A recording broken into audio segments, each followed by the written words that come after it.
Quite cool, eh?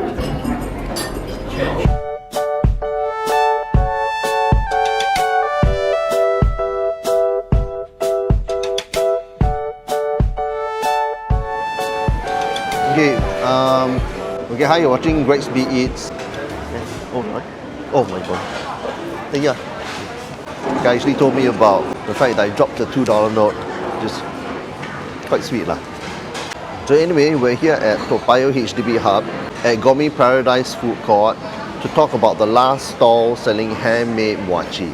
Okay, MUAH CHEE is a Teochew snack where pan-fried glutinous rice bits or balls, bits lah I suppose, are actually covered in ground peanuts and sugar. And this stall right behind me, Hougang 6 Miles famous MUAH CHEE, is the last stall in Singapore where it is actually entirely made from scratch. Helmed by 59-year-old Teo Yong-ju, he started out at the age of 14 helping his father to handmade MUAH CHEE at the now defunct Simon Road, Hougang 6 Mile Market.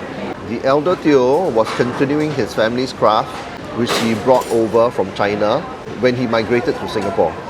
When the father passed on, Yong-ju took over the business and shifted to quite a few locations when the Simon Road Market was demolished in 1999. He shifted first to a coffee shop at Hougang Avenue 8, Block 644, then to another coffee shop at Bedok South Avenue 3, Block 69. In 2013, he was approached by food court operator Ko Fu, who persuaded him to set up shop at Gourmet Paradise, Toa Payoh HDB Hub at a special subsidized rent. Yong-ju agreed and he has been there ever since. So come, let's have a taste.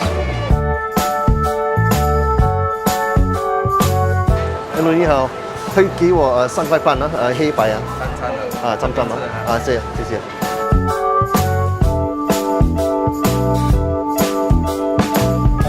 So I ordered the 350 portion. You can get it all white, you can get it all black, or you can get it a mix, black and white lah. So trying the white version first. They normally give you a stick. This is the white version, and I can tell you straight away that this is the best MUAH CHEE in Singapore lah. The first time I ate it, like don't know how many decades ago, I was simply floored. And it is amazing. So this stall receives a lot of regular praise lah, from the media over the years lah, and with good reason. The MUAH CHEE is here so good that no other stall has been able to meet its match. There's simply no comparison lah. Partially because nobody wants to actually hand make this dish. Because it is costly and you can't really make a profit, so nobody is really in this business lah. So MUAH CHEE means full of wealth in Teochew, and every element in the snack is actually very carefully considered. So they only use fresh unfermented glutinous flour, and raw peanuts are actually grilled with the skins on before being removed the old-fashioned way, and they do it by actually shaking the box. And when you place an order, instead of actually being cut by a scissors, right, each portion is actually carefully hand plucked. You know, it's plucked and it's pulled in a way.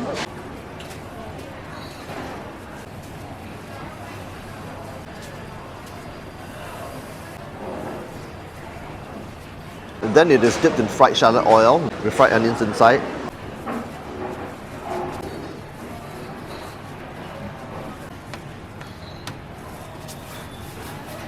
Then it is actually put in the ground peanut mixture, ground peanut and sugar mixture lah.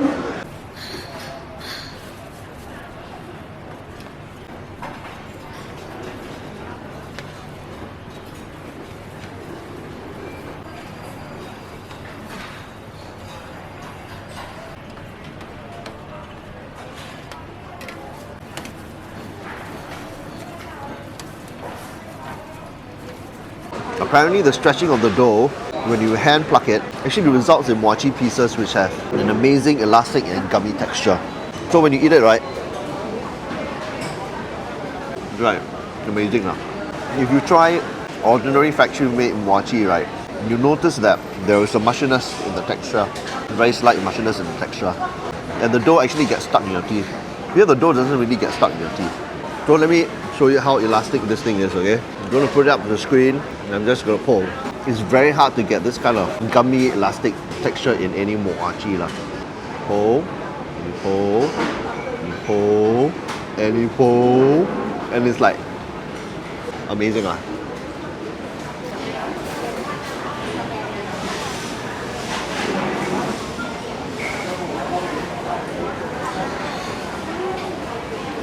Crushed peanuts have a prominent roasted flavour, but actually bringing the snack to another level is actually the fact that Payoh actually dips each ball into a fried shallot oil mix, and that gives the snack a wonderful fried onion oil aroma and a burst of intense fried onion flavour when you occasionally bite into a fried onion piece, and there's a little bit of crunch as well.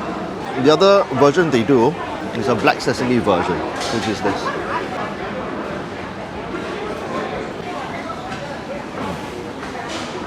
The black sesame version only used to be made during Chinese New Year in the past.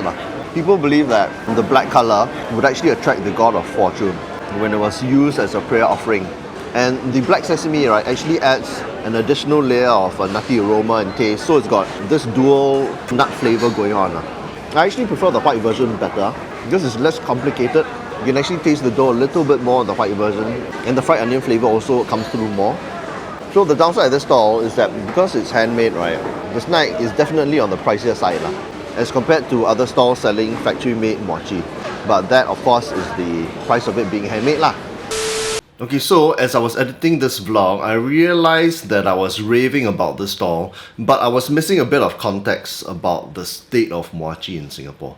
It is not that this stall is the last stall ever hand-making mochi in the whole of Singapore. It is not. But it is the only stall where every element of the snack, the peanut, the glutinous rice flour, the technique, the fried onion oil and so on, is actually handmade. So in Singapore, you do get stalls where they do partially hand make it, but even that is rare. So this particular mochi, which I'm showing you right now, is partially handmade.